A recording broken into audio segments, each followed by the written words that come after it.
식사 준비가 한창인 이화열 씨. 3년째 매일 같은 메뉴로 아침을 먹습니다. 그냥 전 닭가슴살 쉐이크라고 하는데 이제 닭가슴살이랑 미숫가루, 그다음에 꿀 조금 넣고 바나나 넣고 이렇게 해서 갈아서 먹습니다. 닭가슴살로 만든 쉐이크. 간이 안 된 생닭 가슴살이 주 재료로 닭 특유의 냄새를 없앨 재료들과 함께 소화가 잘 되도록 곱게 갈아주면 완성. 요즘 몸 만들고자 하는 이들이 즐겨 찾는답니다. 다 먹습니다. 아, 이러면 식사 끝이에요? 네. 간편하게 먹는 걸 찾아보다가 먹게 됐는데 근육 키우는 목적으로 단백질 섭취를 많이 하고 있습니다. 아침에만 그럴까요? 냉장고에 가득 채운 다양한 제품들 모두 닭가슴살입니다. 소세지에 스테이크 좀 요즘에 제품들이 되게 잘 나와가지고 좀 단백질 챙겨 먹기는 편한 것 같아요. 마침 반가운 택배가 도착했는데요. 이번엔 양념 닭가슴살 구이용입니다. 지금 이 정도면 거의 보름은 좀 넘게 먹을 것 같고 한 20일? 보통 한 달에 한두 번 정도 시켜서 먹고 있습니다.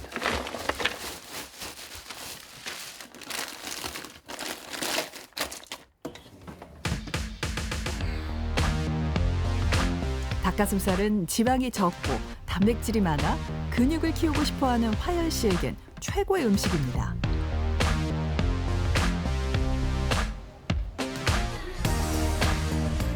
몸 만들기엔 식단만큼 운동도 중요하죠. 매일 2시간 PT샵에서 근육 운동을 합니다.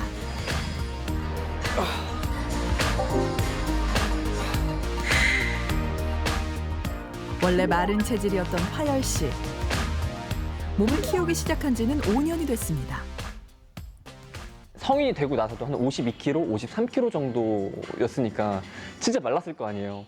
그래서 마르다 보니까 사람들이 맨날 막 어디 아프냐 계속 그렇게 물어보는 것도 좀 스트레스였고, 그리고 조금 아무래도 남자니까 좀 어깨도 좀 넓었으면 좋겠고 뭐 가슴도 좀 컸으면 좋겠고 뭐 하체도 막 단단했으면 좋겠고 약간 그런 욕구가 있었어요. 노력엔 보상이 따랐습니다.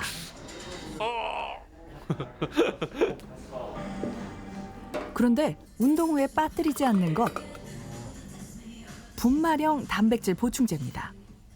맛 때문에 먹는 건 아니고 배부르기 위해서 먹는 것도 아니고 그냥 단순히 근육을 크게 만들기 위해서 먹는 겁니다.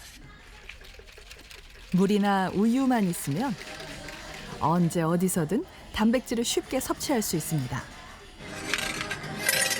닭가슴살 쉐이크보다 맛있습니다. 먹는 것까지 운동에 포함된다고 하죠. 약간의 탄수화물 외에 양념된 닭가슴살 한 덩이와 닭가슴살 소시지까지.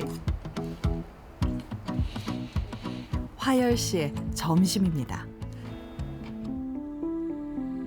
운동을 하면 근육을 구성하고 있는 근섬유가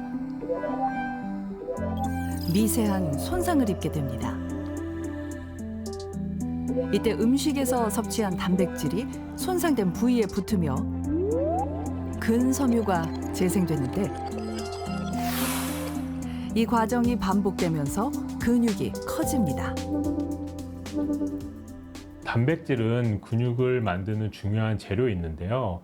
집으로 예를 들자면 시멘트와 철근이 있다고 집이 지어지지 않는 것처럼 단백질이란 재료를 통해서 운동을 열심히 할 경우 근육이 생성됩니다. 따라서 재료뿐만 아니라 운동을 통해서 근육을 생성시키는 것이 중요합니다.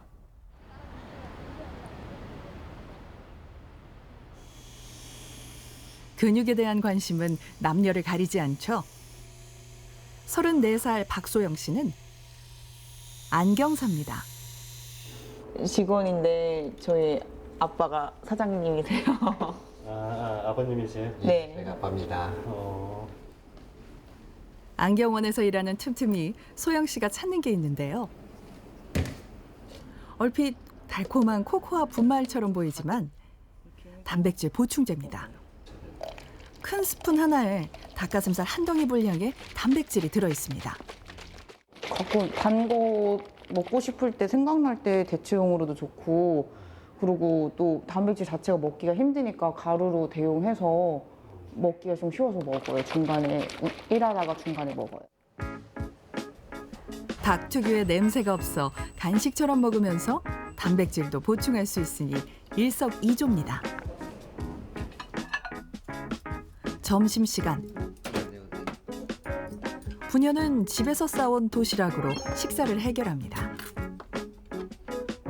그런데 함께 식사를 하지만 메뉴는 전혀 다릅니다.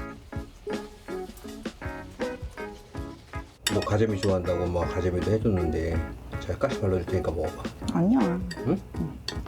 아니 지금 식단 중이어서 이거 해야 돼. 요거만 먹어, 요거만. 요거만 먹어, 요거만 먹어. 누가 넣을게? 아 진짜. 알았어. 요것만이야 딱. 팍팍 좀 먹어. 소영 씨가 2달째 매일 먹고 있는 점심 메뉴. 핵심은 닭가슴살, 단백질입니다. 닭가슴살 먹어가지고 그게 되겠어. 점심은 무조건 똑같아요. 야채, 닭가슴살, 현미밥. 매 끼마다 단백질을 꼭 넣자라고 하고 있어요.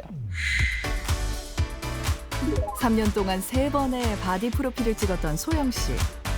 바디 프로필은 자신과의 싸움 끝에 얻어낸 승리의 기록이자 성적표입니다. 단백질 섭취로 근육을 지킨다면 운동으로 근육을 키웁니다. 4번째 바디 프로필 촬영을 앞두고 있기 때문입니다. 3주 뒤에 바디 프로필 찍을 예정이고요. 지금 바디 프로필만 4번째예요. 꾸준히 운동한 나의 모습을 찍는 걸 되게 좋아해요. 저녁이라고 해서 식단 조절에 예외는 없습니다. 닭가슴살 대신 생선살로 단백질을 채웁니다. 일단은 생선살이나 닭가슴살 똑같이 단백질을 먹는다는 건데 저녁에는 이제 소화가 빨리 된 상태로 잠이 들어야 되니까 저녁에는 생선살로 먹어요. 내일 저녁도 흰살 생선에 야채 단호박이에요. 네. 그럼 내일 모레는요? 내일 모레도요. 바디 프로필 촬영을 앞두고 80일 동안 체중 7kg 감량을 목표로 삼았고 이미 5kg을 줄였습니다.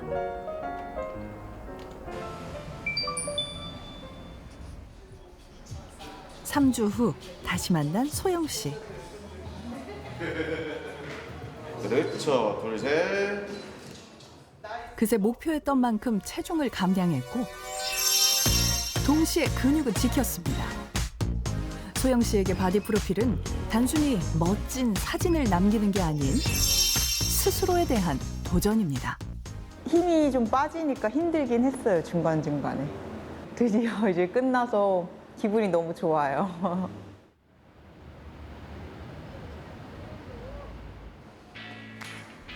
몸 만들기가 생활화된 두 사람.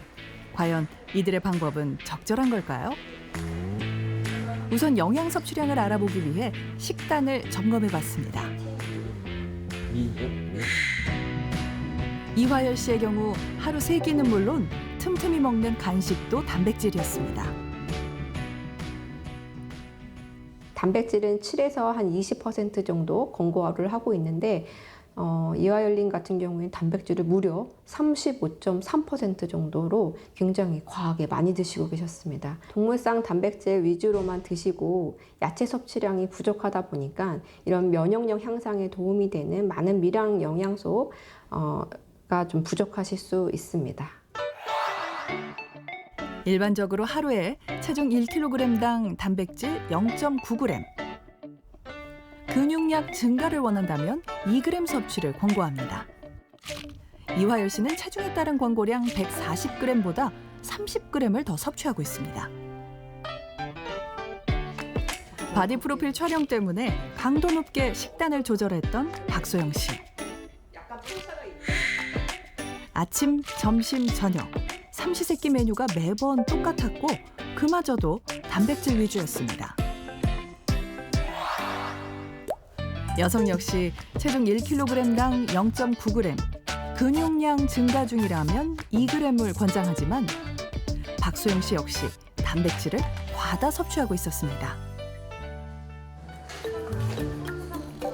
그렇다면 단백질 과다 섭취는 이들의 건강에 어떤 영향을 미쳤을까요? 화열 씨는 혈액 내 요산이 문제였습니다. 이번에 요산은 여기 보시듯이 6.9 정도가 나와요.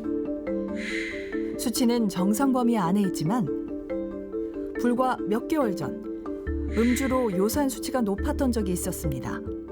작은 외부 자극에 수치가 좌우된다면 관리가 필요하다는 의미입니다. 지금 몸 관리 되게 잘하시는 분인데도 그게 왔었다는 거는 식습관에 문제가 있었던 거예요. 본인은 약간 먹으면 좀 빨리 높아지는 유전적인 소인을 갖고 있는 사람이 생활 습관이 나쁘면은 요산이 빨리 침착되고 통풍으로 넘어갈 수가 있거든요. 박소영 씨에게서도 걱정되는 점이 확인됐습니다. 간 기능을 나타내는 수치가 높았는데 지속적인 손상이 있을 때 간 수치가 증가하게 됩니다. 좀 궁금한 게 있는데 무슨 단백질 파우더나 뭐 이런 거 드시고 계세요? 네, 프로틴 파우더 먹고 있어요. 생각보다는 지방이 간에 조금 채여 있을 가능성이 있어요. 단백질 너무 좀 파우더를 강하게 먹을 경우는 또 간이 좀 나빠지는 경우가 있거든요. 우리가 섭취한 단백질은 아미노산이란 물질로 분해돼 우리 몸에 흡수가 되는데 이 과정에서 독성 물질인 암모니아가 생성됩니다. 이때 간은 암모니아를 독성이 없는 요소로 바꿔 혈액에 의해 콩팥으로 운반, 소변으로 배출하게 도움을 줍니다. 간이 건강할 때는 암모니아가 많이 만들어져도 해독할 수 있지만 간 기능이 떨어졌을 때 신체 필요 이상의 단백질이 들어오면 간에 부담을 줄 수 있습니다. 우리 몸의 간은 여러 가지 대사 반응을 조절을 하고 몸의 노폐물을 정리해서 배출하는 데 도움을 주고 여러 기능들을 하고 있습니다. 근데 단백질을 필요 이상으로 먹었을 때 그걸 대사 반응을 거쳐서 밖으로 배출해내지 못하면은 오히려 그게 우리 몸에 해로운 독소로 작용할 수가 있습니다. 단백질 한꺼번에 많이 먹었죠. 그다음에 무리한 운동으로 간이 과부하를 줬죠. 그러다 보면은 간이 점점점 나빠져서 여러 가지 기능들의 문제가 생기고요. 두 사람이 갖고 있는 또 다른 문제점은 탄수화물 섭취 부족. 둘 다 탄수화물 섭취량이 권장량에 훨씬 못 미쳤는데 근육을 키우려면 적정량의 탄수화물도 필요합니다. 인체는 섭취한 탄수화물을 포도당으로 분해해 에너지로 사용하며 남은 포도당은 간과 근육에 글리코겐 형태로 저장하는데 글리코겐은 운동 시 에너지원으로 사용됩니다. 효과적으로 근육을 키우려면 탄수화물이 필요하다는 얘기입니다. 탄수화물의 필요성은 연구로도 증명되고 있습니다. 단백질만 섭취했을 때보다 탄수화물을 함께 섭취했을 때 근육을 더 잘 만들어냈습니다. 탄수화물이 들어와서 포도당으로 바뀌는데 이 포도당을 쓸 수밖에 없는 장기가 있습니다. 그런 장기의 대표적인 게 뇌, 심장, 콩팥 등등의 장기가 있는데 탄수화물을 극단적으로 제한을 하면은 우리는 생존을 해야 되기 때문에 어디선가 포도당을 만들어내야 됩니다. 그게 만들어낼 때 어디냐면은 가장 빨리 쉽게 분해해서 만들 수 있는 게 우리 근육이나 이런 장기에 있는 단백질을 분해해서 비슷한 걸 만들어내는 경우가 많습니다. 그래서 사실 탄수화물 극단적으로 제한을 하면은 근육 소실이 굉장히 빨리 와요. 건강하고 멋진 몸을 계속 유지하기 위해선 현재의 식습관을 교정해야 한다는 게 확인됐습니다. 좋아하는 운동을 계속 지속하고 또 건강하게 유지하려면 조금 탄수화물 좀 더 먹고 뭐 신장결석, 뭐 요로결석, 뭐 이런 위험도 있는 걸 말씀해 주셨어요. 그래가지고 좀 먹는 것도 지금보다 좀 더 건강하게 먹어야겠다는 생각이 좀 들었습니다. 교수님, 이렇게 근육을 키우기 위해서 단백질 섭취를 늘렸어요. 이게 좀 한계가 있나 봐요. 단백질을 많이 먹고 나면은 예. 플러스 알파가 될 것 같지만은 네. 사실은 많이 먹으면 또 많이 배출하기도 해요. 근데 2g을 넘어서 먹게 되면요. 아무래도 소화불량이 오겠죠. 그다음 심하면은 설사, 오심, 구토 뭐 이런 것도 생길 수 있고요. 만성적으로 단백질을 그냥 과다하게 섭취하게 되면은 몸에 여러 가지 변화가 생기고 당뇨병, 심혈관 질환, 심지어는 암 발생의 위험도 높을 수 있기 때문에 균형을 잡아주는 게 굉장히 중요합니다. 네. 탄수화물을 적게 먹고 단백질을 많이 먹는다. 그래서 저탄, 고단. 이제는 아예 탄수화물을 끊어서 무탄, 고단, 식단이 정말 화제가 되고 유행이 되고 있는데 탄수화물 먹는 거를 이렇게 줄이면 괜찮은 걸까요? 탄수화물 하면은 비만의 적이다. 세계보건기구도 그 탄수화물과의 전쟁을 선언했다 하고 이야기를 하시는데 사실 세계보건기구는 탄수화물과의 전쟁을 선언한 게 아니라 탄수화물의 일부, 즉 혈당을 빨리 높이는 설탕이나 과당과의 전쟁을 선언했습니다. 가공된 당, 단순당 이런 거를 말씀하시는 거죠? 예, 맞습니다. 지금까지 연구 결과를 다 모아봤더니 탄수화물을 먹는 칼로리 몇 % 먹었을 때 제일 오래 사느냐 하고 연구를 해봤더니 50 내지 55%는 먹을 때가 가장 오래 산다고 돼 있어요. 반은 먹어야 돼요? 예. 사실 이 파리 올림픽 선수들의 이 식단을 보면 이해하기가 쉽습니다. 그러니까 최고의 경기력을 위해서 이 선수들은 탄수화물, 단백질, 지방을 골고루 이제 섭취를 하는 것이고요. 그래서 2002년이죠. 월드컵 경기 당시에 히딩크 감독이 네. 선수들에게 이 탄수화물이 함량이 높은 이 파스타를 권하기도 했다는 일화도 있습니다.